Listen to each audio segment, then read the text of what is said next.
بسم اللہ الرحمن الرحیم۔ باب ما جاء فی التأمین، آمین کہنے سے متعلق باب۔ آمین جو ہے یہ دعا کا صیغہ ہے، جیسے کہ آپ لوگوں نے پڑھا ہے کہ یہ اسم فعل ہے اور آمین کا معنی ہے استجب دعائی، کہ یہ جو دعا میں نے مانگی ہے اس کو قبول فرمائیے۔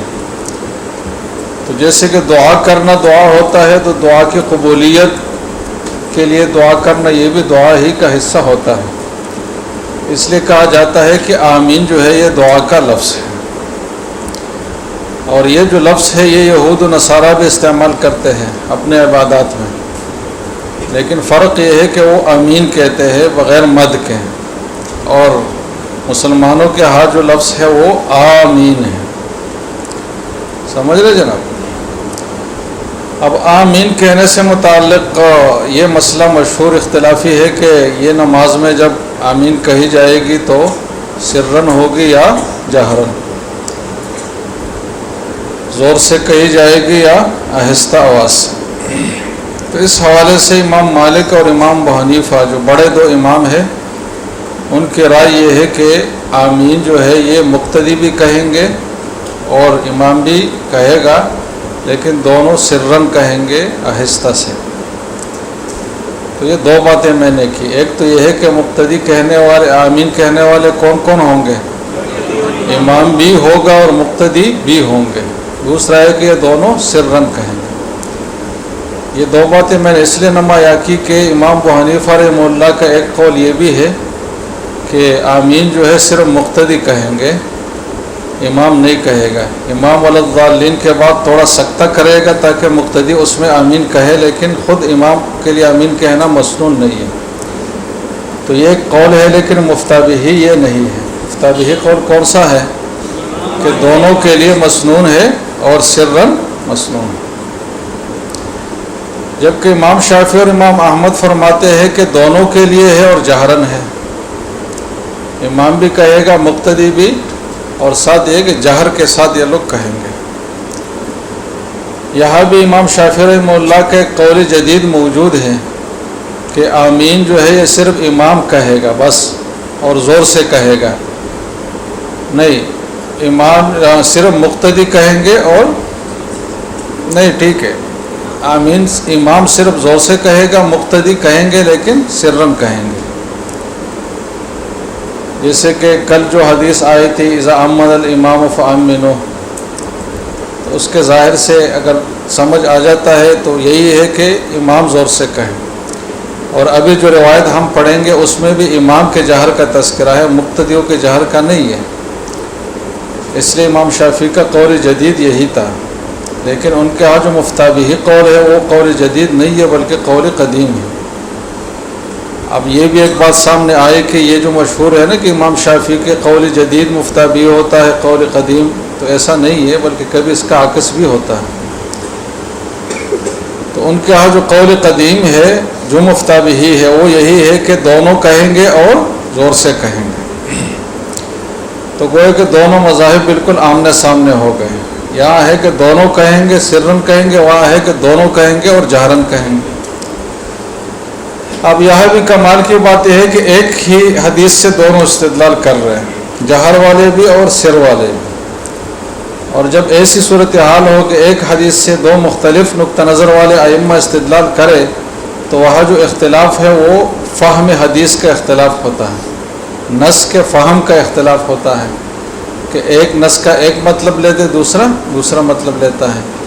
تو فقہی اختلاف کے بہت سارے وجوہات ہیں نا، تو ایک اس میں یہ ہے کہ نص کے فہم میں اختلاف ہو، ایک ہی نص سے دونوں استدلال کر رہے ہیں لیکن فہم میں اختلاف ہو، جیسے کہ وہ صحابہ کو حضور نے فرمایا تھا نا کہ لا یصلین احدکم العصر الا فی بنی قریظہ، اور اس کا مطلب کچھ صحابہ نے اور سمجھا کچھ دوسروں نے اور سمجھا، تو ایسا ائمہ مجتہدین کے ہاں بھی ہوتا ہے۔ اب نص کیا ہے اور نص کے فہم میں اختلاف کیسا ہے، تو ذرا حدیث پڑھ لیں آپ۔ وہ بھی قال حدثنا بندار قال حدثنا يحيى بن سعيد وعبد الرحمن بن مهدي قال حدثنا سفيان عن سلمة بن كهيل عن حجر بن عنبس، اس نام کو یاد رکھیں، حجر بن عنبس، عن وائل بن حجر قال سمعت النبی صلی اللہ علیہ وسلم کہ میں نے حضور سے سنا قرأ کہ انہوں نے یہ آیت پڑھ لی کہ غیر المغضوب علیہم ولا الضالین وقال آمین اور اس کے بعد آمین کہا ومد بها صوتہ اور اس پر آواز کو کھینچ لیا. کھینچ لیا میں دونوں باتیں ہیں کہ آمین کا مد بھی کیا اور یہ کہ جہر سے آمین کہا. تو یہ حدیث بالکل واضح ہے آمین کے جہر سے کہنے میں. اور فی الباب عن علی و ابی ہریرہ قال ابو عیسی حدیث وائل بن حجر حدیث حسن. یہ حدیث سند کے لحاظ سے بھی قابل اعتبار ہے.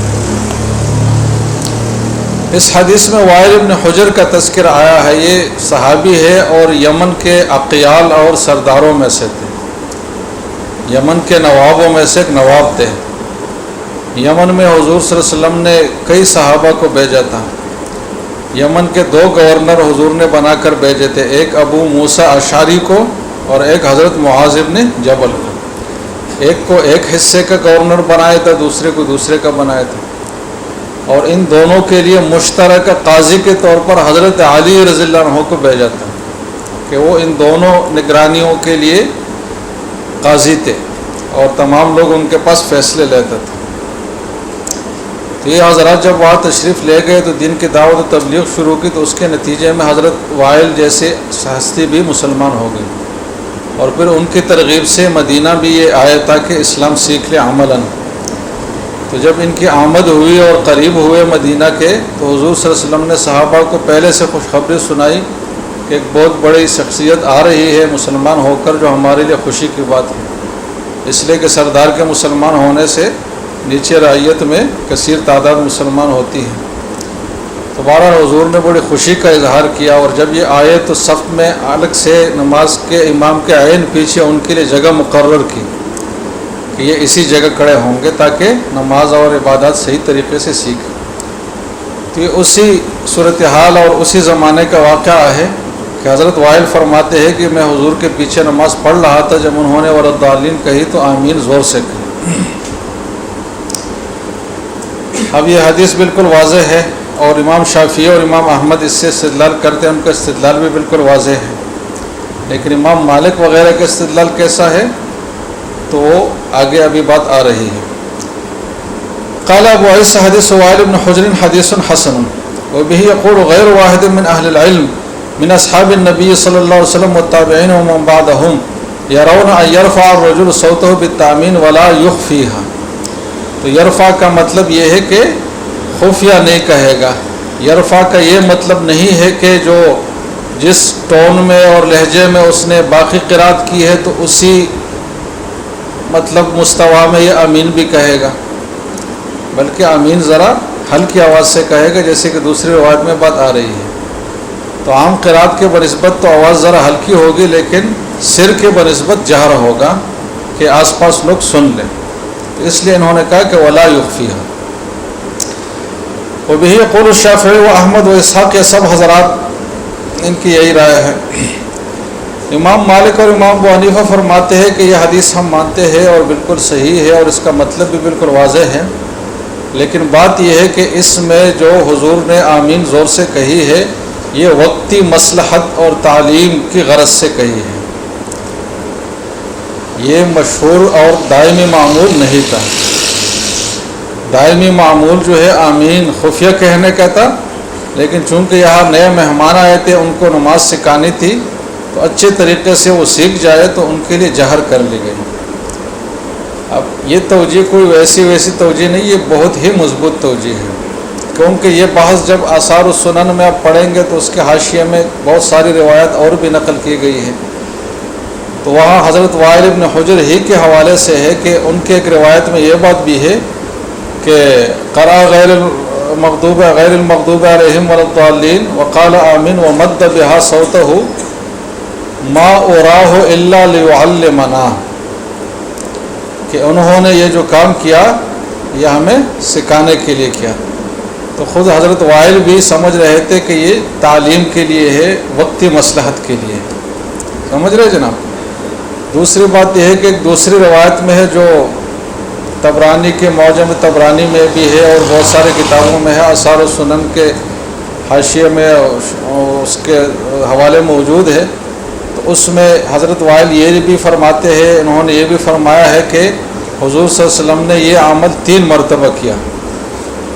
کتنے مرتبہ کیا؟ اب حضرت وائل ٹوٹل 20 دن مدینہ میں رہے، گویا کہ 100 نمازوں میں رہے، تو 100 نمازوں میں صرف 3 نمازوں میں حضور نے جہر سے آمین کہی۔ اس کا مطلب کیا ہے کہ باقی نمازوں میں سرن کہی ہے، اور اس کا مطلب کیا ہے کہ دائمی معمول تو سرن کہنا کہتا، وقتی مصلحت کے لیے 2-3 نمازوں میں جہرن آمین کہیں۔ اور مزید بات یہ ہے کہ جہر اگر آمین کا ہوتا تو یہ اتنا مشہور مسئلہ ہوتا، اتنی ساری روایات اس کے بارے میں ہوتی، کیونکہ صحابہ نے 10 سال حضور کے پیچھے نماز پڑھی جماعت سے، اور اس میں ہر جماعت میں اگر آمین جہر سے ہوتا جہری نمازوں میں تو کئی سارے ان کے نقل کرنے والے ہوتے۔ لیکن بات یہ ہے کہ وہ روایت اس باب میں جو صحیح بھی ہو اور صریح بھی ہو، دونوں باتیں اس میں ہوں، تو وہ صرف یہ ایک ہی روایت ہے حضرت وائل ابن حجر کی، باقی روایات یا تو صحیح نہیں ہے یا صریح نہیں ہے۔ تو اگر ہم فرض کر رہے کہ ایک دائمی معمول تھا، تو ایک دائمی معمول کے بارے میں ایک ہی صحابی، وہ صحابی جو کہ یمن سے مسافر آئے ہیں 20 دنوں کے لیے، صرف وہ بتا رہے ہیں، باقی مدینہ کا مقامی رہائشی کوئی بھی نہیں بتا رہا، اور کوئی کثیر تعداد میں بھی بات نہیں بتائی جا رہی، تو یہ سب قرائن ہے اس بات کا کہ ایک آدھ بار یہ کام ہوا ہے، اور کس میں یہ ہوا ہے؟ تعلیم اور وقتی مصلحت کے لیے ہوا ہے، عام معمول ایسا نہیں تھا۔ تو دیکھو یہ نص کے فہم کا اختلاف ہو۔ اب آگے بات ذرا سمجھنے کی، اور اس کے لیے اب سند پر نظر ڈالیں تو ایک بیچ میں راوی ہے سلمہ ابن کہیل، دیکھ لیا آپ نے؟ اس سلمہ ابن کہیل کے 2 شاگرد ہیں، ایک سفیان ہے اور ایک شعبہ ہے۔ کون سے 2 شاگرد ہیں؟ ان دونوں نے یہ روایت نقل کی ہے، لیکن دونوں کی روایات میں ذرا فرق ہے، تو امام ترمذی اس فرق کا بھی ذکر کرتے ہیں بلکہ فروق کا، اور اس میں ترجیح بھی قائم کرتے ہیں کہ کون سی روایت راجح ہے، تو ذرا دیکھ لیں۔ وروى شعبة هذا الحديث عن سلمة بن كهيل عن حجر أبي العنبس عن علقمة بن وائل عن أبيه أن النبي صلى الله عليه وسلم قرأ غير المغضوب عليهم ولا الضالين فقال آمين وخفض بها صوته۔ تو ایک ہی واقعہ کے نقل کرنے والے ہیں، لیکن انہوں نے کہا کہ وہ مد بها صوته، انہوں نے کیا کہا؟ خفض بها صوته۔ قال ابو عیسیٰ سمعت محمد، امام بخاری فرماتے تھے کہ حدیث سفیان اصح من حدیث شعبہ فی ھذا، کہ سلمہ ابن کہیل کے 2 شاگردوں میں ایک شاگرد کی روایت صحیح ہے۔ کون سے 2 شاگرد ہیں؟ سفیان اور شعبہ، اور کس کی روایت صحیح ہے؟ سفیان کی۔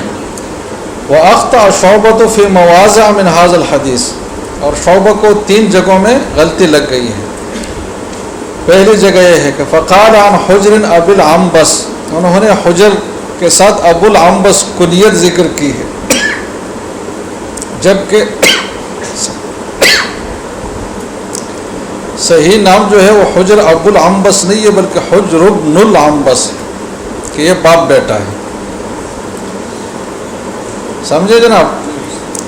ویکنا ابو السکن، اور ان کی کنیت جو ہے وہ ابو العنبس نہیں ہے بلکہ ابو السکن ہے۔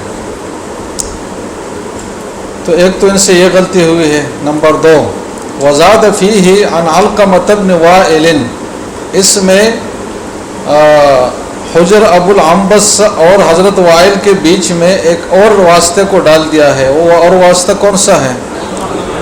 حضرت وائل کے بیٹے علقمہ، تو اس میں علقمہ ابن وائل ہے، اور وہ پھر والد سے نقل کرتے ہیں، جبکہ ولیس فیہ عن علقمہ، ان کا واسطہ نہیں ہے۔ وَإِنَّمَا هُوَ حُجْرُ بْنُ عَنبَسٍ عَنْ وَائِلِ بْنِ حُجْرٍ، اصل سند یہ ہے کہ حجر بن عنبس ڈائریکٹ وائل بن حجر سے روایت کرتے ہیں، بیچ میں کس کا واسطہ نہیں ہے؟ تو یہ شعبہ سے دوسری غلطی ہوئی کہ بیچ میں علقمہ کا واسطہ ذکر کیا ہے۔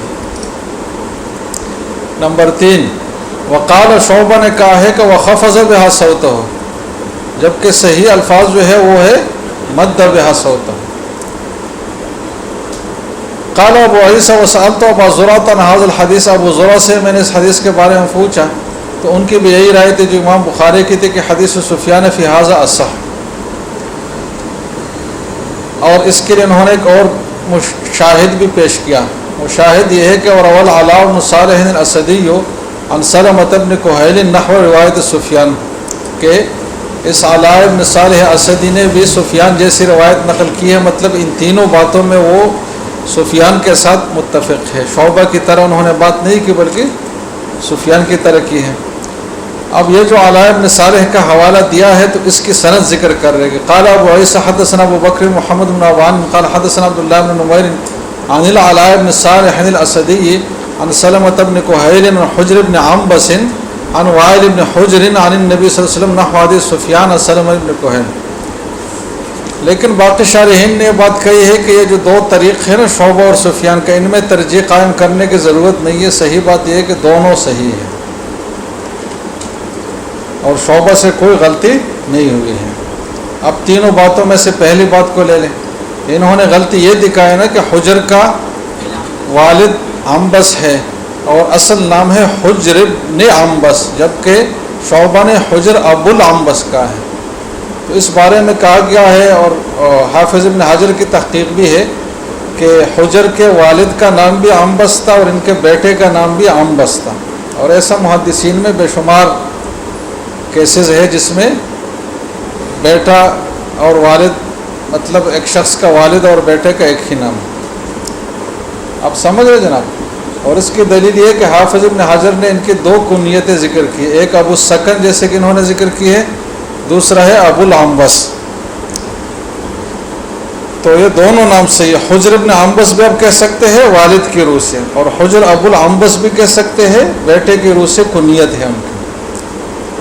تو یہ کوئی غلطی شعبہ سے نہیں ہوئی، دونوں باتیں صحیح ہیں. اب دوسری بات کو لے لیں کہ علقمہ کا واسطہ بیچ میں ہے یا نہیں ہے. تو صحیح بات یہی ہے کہ حجر ابو العنبس جو ہے انہوں نے حضرت وائل سے ڈائریکٹ بھی حدیث سنی ہے اور ان کے بیٹے علقمہ سے بھی سنی ہے، اور ان کا والد سے سند نقل کرنا بھی متصل ہے اور بیٹے سے سند نقل کرنا بھی متصل سند ہے. سمجھ رہے جناب. اس کو کہا جاتا ہے مزید فی متصل الاسانید. پہلے بھی اس کی مثالیں آئی ہیں. کیا کہا جاتا ہے اس کو؟ مزید فی متصل الاسانید.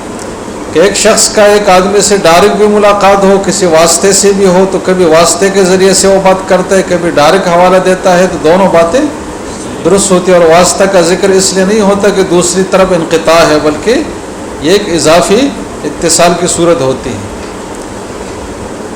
تو دونوں باتیں صحیح ہیں. اور تیسری بات پر آ جائے کہ انہوں نے مد بیا صوتوں کا ہے، انہوں نے خفض بیا صوتوں کا ہے، تو ان دونوں میں بھی کوئی تعارض نہیں ہے. کیونکہ مد بیا صوتوں کا مطلب یہ ہے کہ سر نہیں کیا، آہستہ سے نہیں کہی آمین بلکہ زور سے کہیں. اور خفض بیا صوتوں کا مطلب یہ ہے کہ اتنی زور سے نہیں کہی آمین جو باقی قرات کا لہجہ تھا، بلکہ اس سے ذرا ہلکے لہجے میں اور آواز میں کہیں. اور سنت یہی ہے، جہر والے اس کو بھی الگ سے مسنون کہتے ہیں کہ آمین اتنے جہر سے نہ کہا جائے جو تلاوت والا جہر ہے، بلکہ اس سے ذرا کم جہر ہو. تو حضرت شعبہ کا معنی یہ نہیں ہے روایت کا کہ خفض بیا صوتو کہ سرن آمین کہے، بلکہ خفض کا مطلب آواز کو ذرا ہلکا کر لیا. اور یہ بات اپنی جگہ صحیح ہے، وہ بات اپنی جگہ صحیح ہے. لہٰذا ان دونوں روایتوں میں کوئی تعارض نہیں ہے. اور جب تطبیق آ گئی ہے اور شعبہ بھی بہت بڑے محدث ہے، ان کے حالات آپ دیکھیں، ان کے حافظے کی قوت اور ساری چیزیں، اور یہ انہی کے بارے میں تھا کہ جب میں ایک محدث سے 20 مرتبہ نہ ملوں تو اس وقت تک میں اس کی روایت ہی نقل نہیں کرتا. تو اتنے محتاط آدمی کی طرف غلطی کی نسبت جو ہے یہ کوئی آسان نہیں ہے. جب تک ہم دوسری توجیہ کر سکتے ہیں تو کریں گے. اور یہاں تینوں توجیحات ممکن ہے، تینوں غلطیوں کی توجیحات ہو گئی ہے. لہٰذا بات یہ ہے کہ دونوں صحیح ہے اور اصل روایت سے دونوں کا استدلال ہے. امام ابو حنیفہ، امام مالک اس کو وقتی مصلحت پر مبنی کرتے ہیں کہ تعلیم کے لیے چند نمازوں میں ایسا کیا گیا، عام معمولیہ نہیں تھا. اور باقی حضرات کہتے ہیں کہ جب اس حدیث میں جہر آ گیا تو بس جہر ہی سنت ہے. مزید یہ ہے کہ جو اکابر صحابہ ہیں حضرت ابوبکر عمر علی ان سب سے بھی آمین بالجہر منقول نہیں ہے، آمین بالسر ان سے منقول ہے۔ کچھ صغار صحابہ سے آمین بالجہر منقول ہے، لیکن اس کی توجہ وہی ہے جو اس دن آئی تھی کہ حفاظت حدیث کی غرض سے انہوں نے تابعین کے سامنے وہ باتیں بھی دہرائی ہے جو پہلے تھی اور بعد میں منسوخ ہو گئی، لیکن تاکہ بعد امت میں علم میں یہ بات آئے کہ یہ چیز بھی تھی اسلام میں اور یہ درجہ بندی بھی تھی، تاکہ لوگوں کے علم میں پورا واقعہ آئے، پورے واقعات آئے، تو صغار صحابہ نے بعض وہ اعمال بھی تابعین کے سامنے کیے ہیں جو کہ بعد میں منسوخ ہو گئے تھے۔ تو اسی سے بعض لوگوں نے سمجھا کہ دین کا اصل جو ہے وہ ہے حکم یہی ہے، لیکن اصل حکم وہ نہیں ہوتا تھا۔ تو یہاں بھی ایسا ہے۔ تو بہرحال دونوں موقف ایک ہی حدیث سے استدلال کرنے والے ہیں۔ بس کر لیں، ٹھیک ہے، بس کر لیں۔